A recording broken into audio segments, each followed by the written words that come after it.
اللہ رب العزت اپنی لا ریب کتاب قرآن مجید میں ارشاد فرماتے ہیں، یقیناً وہ لوگ جو ایمان لے آئے اور اچھے عمل کیے، وَأَخْبَتُوا إِلَىٰ رَبِّهِمْ، اور اپنے رب کی طرف مطمئن ہو گئے، اولئک اصحاب الجنہ، یہی جنتی ہیں، ہم فیہا خالدون، ہمیشہ ہمیشہ اس جنت میں رہیں گے۔ دنیا کی سب سے قیمتی چیز ایمان ہے، ایمان سے بڑھ کر پوری کائنات میں کوئی چیز قیمتی نہیں ہے، اور اس کا اندازہ اس وقت ہوگا جب بندہ جہنم کی طرف جا رہا ہوگا تو اللہ اس سے پوچھیں گے، یا ابن آدم لو ان لک ما فی الارض جمیعا اکنت مفتدیا بہ، آدم کے بیٹے، جو کچھ زمین میں ہے، سارے خزانے، ساری پراپرٹیاں، سارے ہیرے جوہرات، پوری دنیا کی کرنسی ساری تیری ہو، جو کچھ زمین میں ہے سب کا تجھے مالک بنا دیا جائے اور وہ ساری چیزیں تیری ملکیت ہوں، اکنت مفتدیا بہ، کیا وہ تو سارا کچھ دے کر، فدیے کے طور پر دے کر اپنے آپ کو جہنم سے بچانا چاہتا ہے؟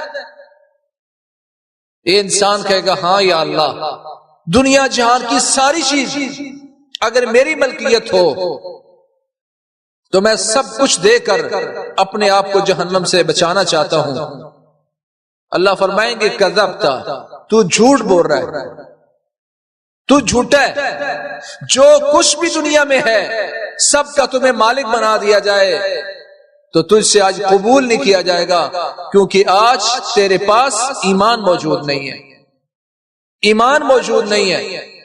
اس سے سمجھ یہ آتی ہے کہ دنیا جہان کی ساری چیزیں ایک طرف اور ایمان کا ایک ذرہ جو نظر نہیں آتا وہ ایک طرف ہو تو ساری دنیا ایمان کے ایک ذرے کے برابر بھی نہیں ہے۔ اور یہی رسول اللہ صلی اللہ علیہ وسلم نے ارشاد فرمایا، میری امت کے لوگ، ایمان والے مسلمان، قرب قیامت ان کی حالت یہ ہوگی، یبیع دینہ بعرض من الدنیا، کہ مسلمان مومن دنیا کی خاطر اپنے ایمان کا سودا کر لے گا، ایمان بیچے گا، دین بیچے گا، دنیا لے کے آئے گا۔ اس لیے فرمایا بادروا بالاعمال فتنا، اپنے اعمال میں، نیکیوں میں تیزی کر لو، جلدی کر لو، محنت کر لو، ایمان اتنا مضبوط کر لو کہ دنیا کی بڑی سے بڑی چمک بھی تمہارے ایمان کو لے نہ ڈوبے۔ ہم سبھی سمجھتے ہیں ہم مومن ہیں، ہم میں ایمان ہے، لیکن میرے بھائیو افسوس سے کہتا ہوں کہ ہم میں اکثر لوگ نہ تو ایمان کی تعریف جانتے ہیں اور نہ انہوں نے ایمان کو سیکھا۔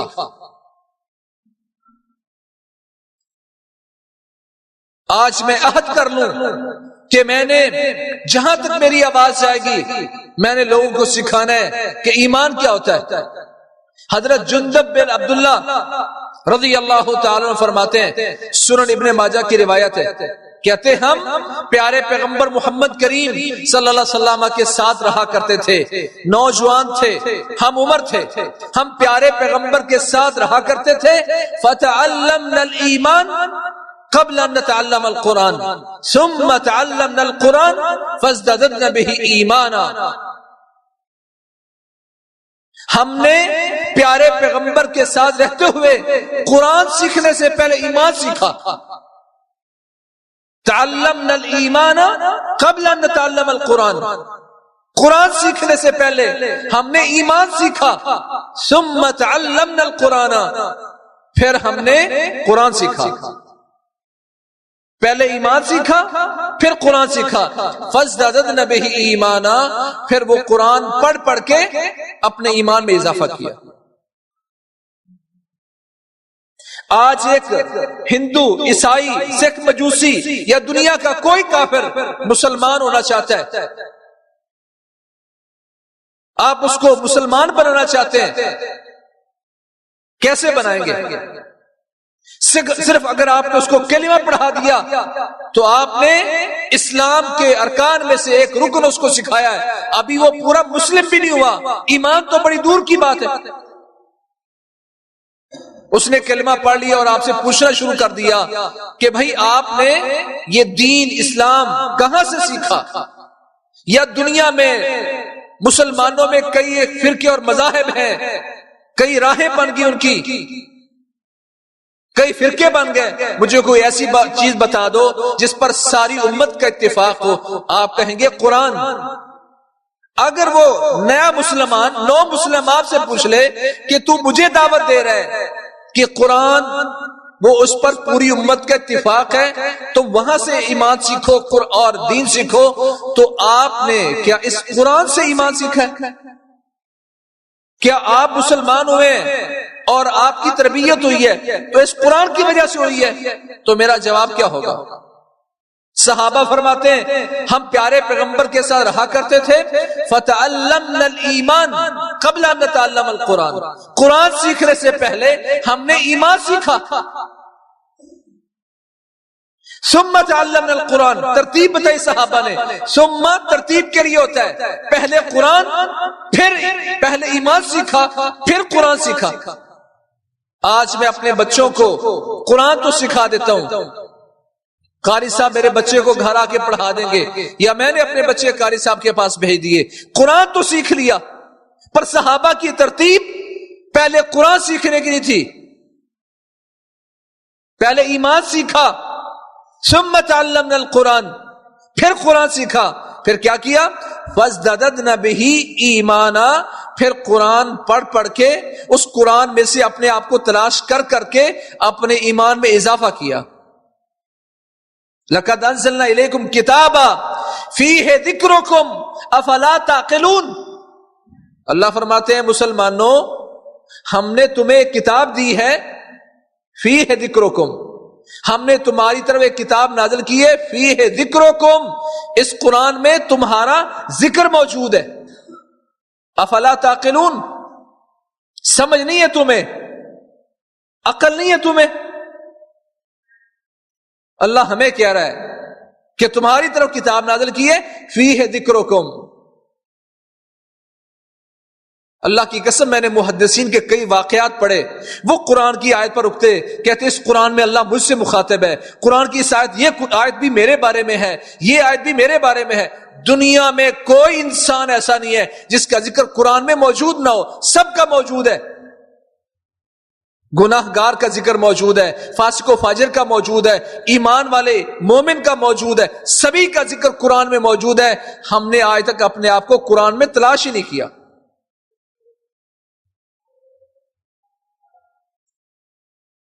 وَإِذَا تُلِيَتْ عَلَيْهِمْ آيَاتُهُ زَادَتْهُمْ إِيمَانًا، جب انہیں قرآن کی آیتیں پڑھ پڑھ کے سنائی جاتی ہیں تو ان کے ایمان میں اضافہ ہو جاتا ہے، ان کے ایمان میں اضافہ کر دیتی ہیں وہ آیات۔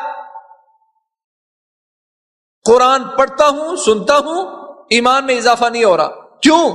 یہ ایمان والے کی علامت تھی کہ قرآن سے پہلے ایمان سیکھتا، پھر کہتا کہ ایمان کیا ہوتا ہے، تلاش کرتا کہ میں مومن ہوں کہ نہیں۔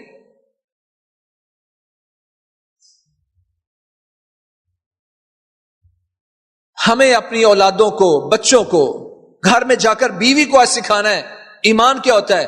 قرآن تو نے پڑھ لیا اور سیکھ لیا، پر ایمان نہیں سیکھا۔ اپنے چھوٹے بچوں کو جب وہ بولنا سیکھیں، سن شعور کو پہنچیں، تو ان کو سکھانا لازمی ہے کہ بیٹا ایمان 3 چیزوں کا نام ہے، قول، تصدیق اور عمل۔ زبان سے کلمہ پڑھنا، دل سے اس کی تصدیق کرنا، اور عملوں سے ثابت کرنا کہ میں مومن ہوں۔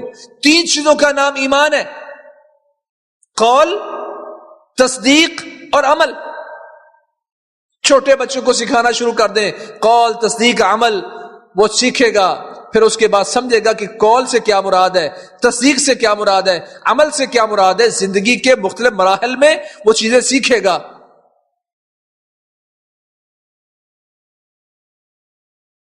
رسول اللہ صلی اللہ علیہ وسلم نے شاہ فرمایا، لوگو ان اللہ تعالی لا یؤتی الدنیا من یحب ومن لا یحب۔ لوگو آج تم دنیا کے پیچھے دوڑتے ہو، بچہ کہاں تک پہنچ گیا، ڈگری کون سی لے لی ہے، جاب کہاں مل رہی ہے، کاروبار کتنا وسیع ہو گیا ہے، دنیا کے بارے میں تم سوچتے ہو اور فکر کرتے ہو، کیلکولیشن کرتے ہو۔ دنیا معیار نہیں ہے۔ ان اللہ تعالی لا یؤتی الدنیا من یحب ومن لا یحب۔ دنیا معیار نہیں ہے۔ دنیا تو اللہ اسے بھی دیتا ہے جس کو اللہ تعالیٰ پیار کرتا ہے، دنیا اسے بھی دے دیتا ہے جس کو اللہ پیار نہیں کرتا۔ کافر کو بھی اللہ دنیا دیتا ہے۔ فرعون قارون کے پاس، حامان کے پاس، دنیا کے بڑے بڑے تاجروں کے پاس جو کافر ہیں، یہودی ہیں، مسلمانوں سے زیادہ امیر ہیں، اللہ تعالیٰ دنیا اسے بھی دیتا ہے جو ایمان والے ہیں، اللہ کے محبوب ہیں، اور اللہ دنیا اسے بھی دیتا ہے جو اللہ کے محبوب نہیں ہے، کافر ہیں۔ وَلَا يُعْتِ الْإِيمَانَ إِلَّا مَنْ أَحَبَّ۔ پر اللہ ایمان صرف اسے نصیب کرتا ہے جس کو اللہ تعالیٰ اپنا محبوب بنا لیتا ہے۔ دنیا ہر کسی کو نصیب ہو سکتی ہے یا اکثر کو نصیب ہو سکتی ہے، پر ایمان صرف اسے نصیب ہوگا جسے اللہ اپنا محبوب بنا لے۔ یہاں مجھے سوچنا ہے کہ کیا مجھے میرے رب نے محبوب بنا لیا؟ اگر میں ایمان والا بن گیا ہوں تو کبھی اس ایمان کی فکر کی؟ حضرت معاذ بن جبل رضی اللہ تعالیٰ عنہ، ان کے پاس سے کوئی شخص گزرتا تو اس کو بازو سے پکڑتے، کہتے اجلس بنا نؤمن ساعہ، بھائی ہمارے ساتھ بیٹھو، تھوڑی دیر کے لیے ہمارے ساتھ مجلس کرو، نؤمن ساعہ، تاکہ تھوڑی دیر کے لیے ہم مومن بن جائیں۔ کون؟ معاذ بن جبل رضی اللہ تعالی عنہ۔ ساتھیوں کو پکڑ پکڑ کے بٹھا رہے ہیں، میرے ساتھ بیٹھو، کوئی قرآن کی آیت پڑھو، کوئی حدیث سناؤ، کوئی مجھ سے سنو، تاکہ ایمان بڑھ جائے، ہم تھوڑی دیر کے لیے مومن بن جائیں۔ آپ اپنے دماغ پر غور کریں، کتنا عرصہ پہلے آپ نے کسی کو فون کر کے کہا، آپ نے کسی کو کہا کہ کوئی میسج کرو، یا کسی عالم طالب علم کو کہا بیٹھو میرے ساتھ، کوئی واقعہ سناؤ، قرآن کی کوئی آیت پڑھو، پیارے پیغمبر کی کوئی حدیث سناؤ تاکہ ایمان بڑھ جائے؟ میرا ایمان صحابہ سے بڑا نہیں ہے، ان کا ایمان ہمارے لیے معیار اور دلیل ہے۔ جن کا ایمان ہمارے لیے دلیل ہے ان کی کیفیت کیا ہے؟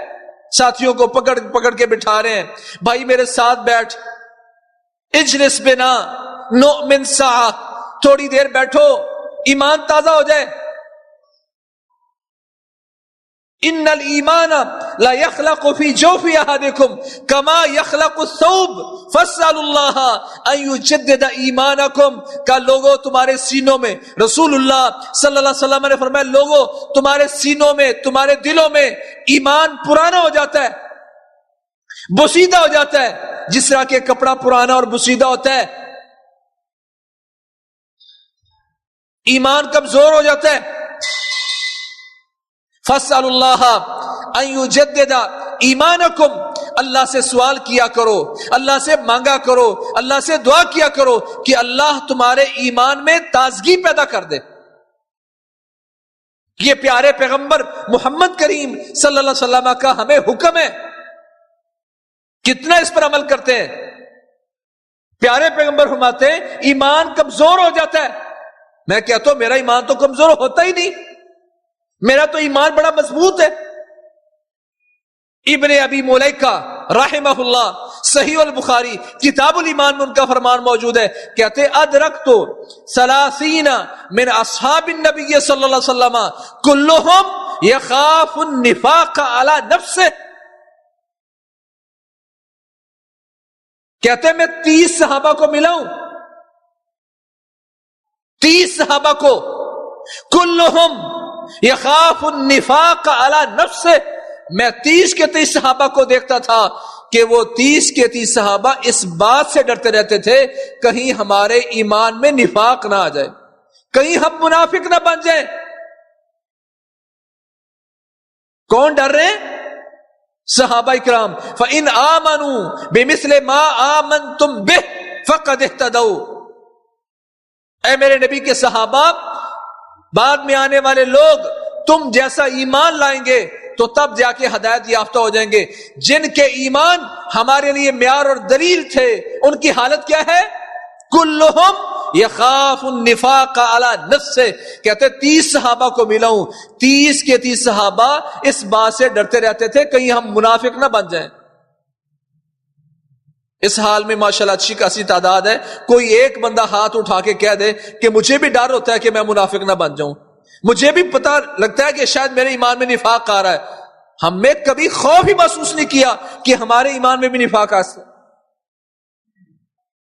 جن کا ایمان ہمارے لیے دلیل اور معیار ہے وہ اس بات سے ڈر رہے ہیں کہ ہمارے ایمان میں کمزوری نہ آ جائے، کہیں ہمارے ایمان میں ملاوٹ نہ آ جائے، کہیں ہم منافق نہ بن جائیں۔ اور آج مجھے ڈر نہیں ہے تو دلیل اس بات کی کہ مجھے اپنے ایمان کی فکر ہی نہیں ہے۔ جن کو فکر تھی وہ کہتے ہیں بھائی ساتھ بیٹھو، کوئی حدیث سناؤ، میں کبھی کسی مسلمان کو کہوں یار واٹس ایپ پہ کوئی میسج کرو، کوئی واقعہ سناؤ، کوئی قصہ سناؤ تاکہ ایمان تازہ ہو جائے۔ کبھی نہیں ایسا میں نے کیا، میرے پاس تو ٹائم ہی نہیں ہوتا۔ جہاں آیتیں سن کر ایمان میں اضافہ ہونا تھا، میرے پاس تو دکان سے فرصت نہیں ہے۔ لوگوں کو ایمان کی فکر ہوتی تھی۔ حضرت عبداللہ بن مسعود رضی اللہ عنہ کو ساتھی کہتے ہیں اے عبداللہ، ہم چاہتے ہیں کہ آپ جمعرات کی جمعرات ہمیں درس دیتے ہیں، ویکلی درس دیتے ہیں، روزانہ درس دیا کرو۔ جن کو ایمان کی فکر ہوتی ہے وہ یوں سوچتے ہیں۔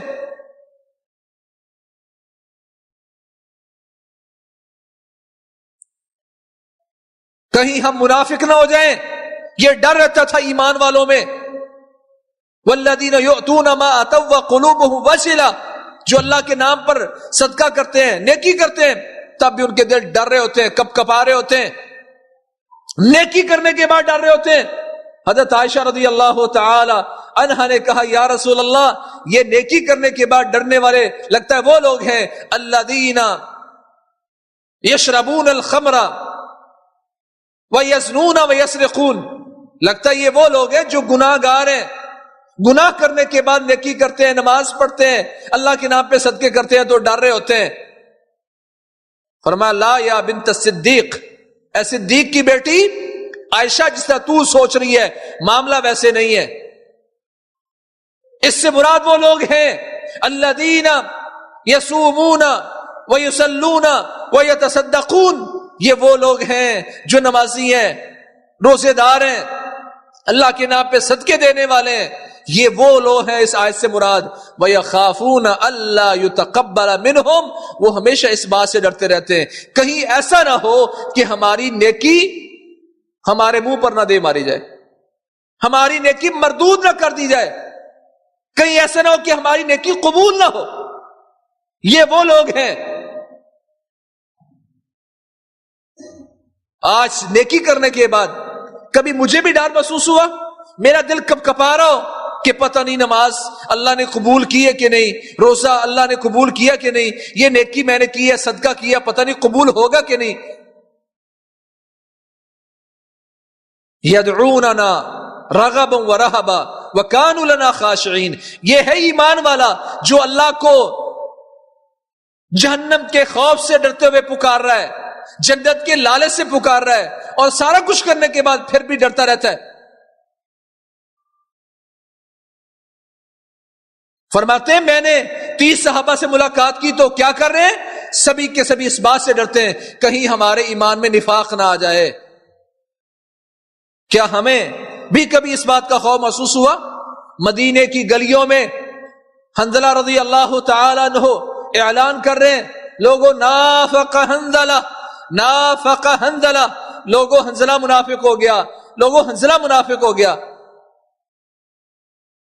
سامنے سے ابو بکر رضی اللہ تعالیٰ تشریف لائے، کہا حنظلہ کیسے منافق ہو گئے ہو؟ کہتے ہیں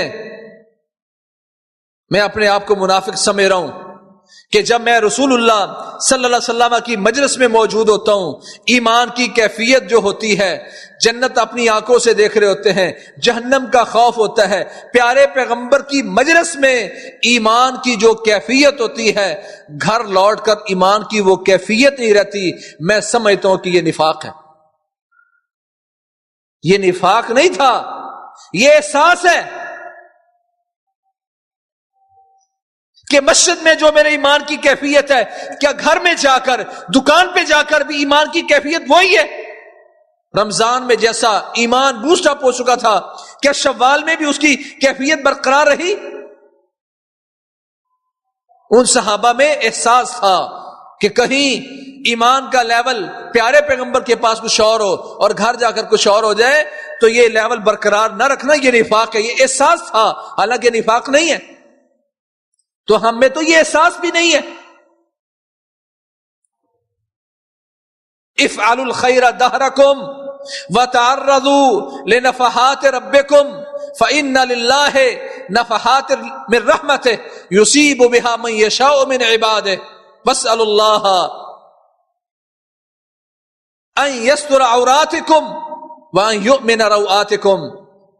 پیارے پیغمبر نے فرمایا افعلوا الخیر دہرکم، اگر تم ایمان والا اپنے آپ کو بنا کر رکھنا چاہتے ہو، طریقہ اس کا کیا؟ افعلوا الخیر دہرکم، عمر بھر، زمانہ بھر نیکیاں تلاش کرو، نیکیاں کرو، خیر کو ڈھونڈو۔ وتعرضوا لنفحات ربکم، اپنے رب کی رحمت کی بہاروں کے سامنے ہر وقت اپنے آپ کو رکھو۔ تعرض کا معنی ہوتا ہے تعرض کا معنی ہے اپنے آپ کو کسی چیز پر پیش کرنا۔ وتعرضوا لنفحات رحمت ربکم، اپنے رب کی رحمتوں کی بہاروں کے سامنے ہر وقت اپنے آپ کو رکھو۔ فإن للہ نفحات، اللہ تعالیٰ کے لیے بہاریں ہیں۔ فإن للہ نفحات لرحمتہ، اللہ تعالیٰ کی رحمت کی بڑی بہاریں ہیں۔ یصیب بها من یشاء من عبادہ، تو اللہ یہ اپنی رحمت کی بہاریں جن کو چاہتا ہے اپنے بندوں میں سے نصیب فرما دیتا ہے۔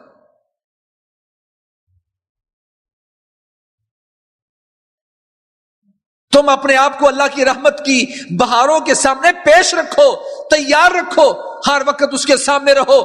کیسے رہو گے؟ افعلوا الخیر دہرکم، جب ایمان کی فکر کرتے ہوئے ہر وقت خیر کو تلاش کرو گے، نیکی کو تلاش کرو گے، ایمان مضبوط رہے گا، اللہ کی رحمت کی بہاروں کے سامنے رہو گے۔ اور کہا واسألوا اللہ ان یستر عوراتکم، جب یوں نیکیاں کرتے رہو گے، ایمان کی فکر کرتے رہو گے، پھر اللہ سے سوال بھی کرتے رہو کہ اللہ تعالیٰ تمہارے عیبوں پر پردہ پوشی کرے۔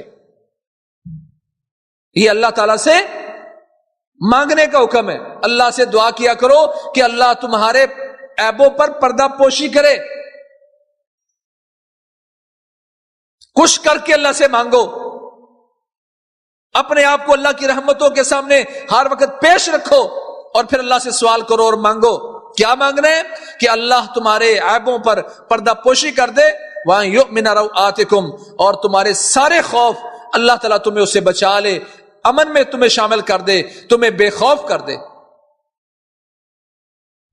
یہ دعا کرنے سے پہلے طریقہ بتایا۔ طریقہ کیا ہے؟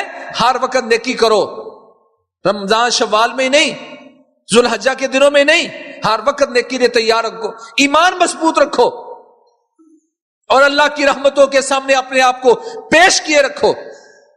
اللہ تعالیٰ کی یہ رحمت ہے اور اس کی بہاریں اللہ تعالیٰ اپنے بندوں کے لیے خاص کر دیتا ہے، جس کو چاہتے عطا کر دیتا ہے۔ مجھے دیکھنا چاہیے کہ اللہ کی رحمت کی بہاریں کیا میرے گھر میں آ رہی ہیں؟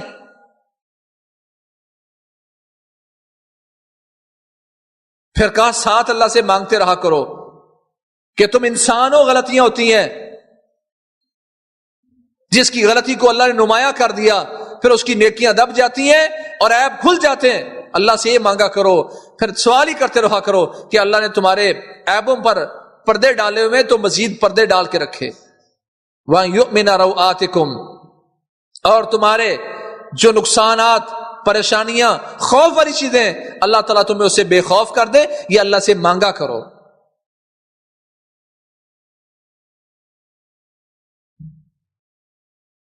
دنیا کی سب سے قیمتی چیز ایمان، آج اس کی فکر نہیں رہی. یبیع دینہ بعرض من الدنیا، پیارے پیغمبر فرماتے ہیں قرب قیامت انسان اپنا ایمان، اپنا دین بیچ کر دنیا لے کے آئے گا. ان للہ آنیۃ فی الارض وآنیۃ اللہ قلوب عبادہ الصالحین. کہ لوگوں اللہ تعالیٰ کے بھی دنیا میں برتن ہیں، اللہ کے برتن دنیا میں ہیں، زمین پر اللہ کے برتن ہیں. کون سے برتن ہیں؟ وہ برتن جہاں ایمان آ کے جگہ پکڑتا ہے، جہاں ایمان جا گزی ہوتا ہے. فرمایا وقلوب ان للہ آنیۃ فی الارض وآنیۃ اللہ قلوب عبادہ الصالحین. اور اللہ تعالیٰ کے برتن اللہ تعالیٰ کے نیک اور صالح بندوں کے دل ہیں. یہ دل اللہ تعالیٰ کے برتن ہیں جہاں ایمان آتا ہے، جہاں ایمان رہتا ہے. ایمان کی جگہ کو رسول اللہ صلی اللہ علیہ وسلم نے اللہ کے برتن قرار دیا ہے. آج میں دیکھوں کہ وہ ایمان کا برتن دنیا کی تجوری کا برتن بھرنے کے لیے یہاں اس ایمان کے برتن سے چیزیں نکال کر میں دنیا کی تجوری بھر رہا ہوں، یا دنیا کی تجوری کو خالی کر کے اپنے ایمان کو بھر رہا ہوں، اپنے دل کے برتن کو، ایمان کے برتن کو بھر رہا ہوں. کا قرب قیامت اس مسلمان کی حالت یہ ہوگی، یبیع دینہ بعرض من الدنیا، یہ دنیا کی خاطر اپنا ایمان بیچے گا، نماز چھوڑ کر دنیا خریدے گا، نماز چھوڑ کر دنیا کے کاروبار میں جائے گا، نماز چھوڑ کر مسجد چھوڑ کر یہ اپنے اسکول کالج کو ترجیح دے گا. اس کے سامنے ٹارگٹ اور ہدف دنیا ہوگا، ایمان اس کے سینے سے کمزور ہوتا رہے گا. ان الذین آمنوا، یقیناً وہ لوگ جو ایمان لائے، وعاملوا الصالحات، اور نیک عمل کیے. حالانکہ ایمان اس میں عمل بھی شامل ہے، عمل صالح بھی شامل ہے. اللہ نے پھر بھی الگ سے وعاملوا الصالحات کیوں کہا؟ عمل صالح کی اہمیت کی وجہ سے، کیونکہ یہ ایمان اور عمل صالح انسان کی زندگی ہے، اس کے دل کی زندگی ہے، اس کے لیے پاکیزہ زندگی ہے.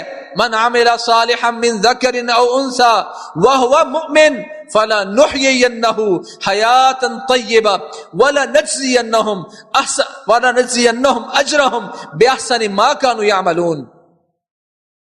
کہ جو انسان ایمان کی حالت میں اچھے عمل کرتا ہے، فلنحيينه حیاتا طیبہ، ہم ایسے انسان کو پاکیزہ زندگی نصیب فرماتے ہیں، وہ اس کو حیات نصیب فرماتے ہیں، زندگی نصیب فرماتے ہیں. زندگی زندہ دلی کا نام ہے. مردہ دل خاک جیا کرتے ہیں، ایمان کی جگہ دل ہے. دل کو زندہ اگر اللہ نے کر دیا، یہ زندہ دل ہوا، تو پھر تمہاری زندگی پاکیزہ ہوگی اور وہ ایمان کے ذریعے ہوگی. فرمایا فَلَنُحْيِيَنَّهُ حَيَاتًا طَيِّبَةً، اس انسان کو پاکیزہ زندگی نصیب فرمائیں گے. اور وَلَنَجْزِيَنَّهُمْ أَجْرَهُمْ بِأَحْسَنِ مَا كَانُوا يَعْمَلُونَ، جو دنیا میں عمل کرتے رہے اللہ تعالیٰ اس کی وجہ سے دنیا اور آخرت میں اس کے اعمال کا اس کو حسین ترین بدلہ نصیب فرمائے گا. دنیا میں بھی حسین ترین بدلہ اور آخرت میں بھی حسین ترین بدلہ. ایمان کی کمزوری کی وجہ سے رسول اللہ صلی اللہ علیہ وسلم شاہ فرمایا، دو دوست اگر دین کی وجہ سے ایک دوسرے سے محبت کرتے ہیں، پھر ان میں جدائی پیدا ہو جاتی ہے، وہ لڑ پڑتے ہیں اور وہ ایک دوسرے دور چلے جاتے ہیں. فرمایا یہ کسی گناہ کی وجہ سے ہے، اس گناہ کی وجہ سے ان میں جدائی آئی ہے. کہ گناہ انسان کے ایمان میں کمزوری پیدا کرتا ہے. پہلے دین کی بنیاد پر، ایمان کی بنیاد پر ان میں دوستی تھی، آج جھگڑا ہوا ہے. تو فرمایا کوئی نہ کوئی گناہ ہوا ان دونوں کے درمیان، کوئی ان میں سے کوئی ایک نے گناہ کیا ہے جس کی وجہ سے اللہ تعالیٰ نے اس گناہ کی نحوست کی وجہ سے ان میں جدائی پیدا کر دی. جب جدائی ہوتی ہے پھر دل پریشان ہوتا ہے، الٹی سیدھی باتیں سوچتا ہے، ایمان نیچے چلا گیا، وہ عداوت اوپر چلی آئی. فرمایا یہ فکر کرو اپنے ایمان کی.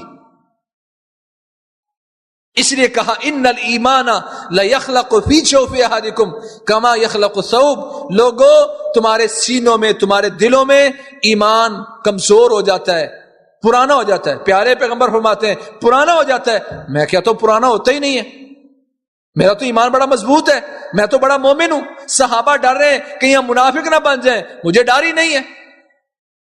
کہا لوگوں تمہارے سینوں میں ایمان پرانا ہو جاتا ہے، فَاسْأَلُوا اللَّهَ أَن يُجَدِّدَ إِيمَانَكُمْ، اللہ سے مانگو، اللہ سے سوال کیوں کرو کہ اللہ تمہارے ایمان میں تازگی پیدا کر دے۔ یہ دعا مانگو، اپنی اولاد کو یہ دعا سکھاؤ، عزیز و اقارب کو یہ دعا سکھاؤ۔ ان الذين آمنوا وعملوا الصالحات، وہ لوگ جو ایمان لے آئے اور نیک عمل کیے، واخبتوا الى ربهم، اور اپنے رب کی طرف مطمئن ہو گئے۔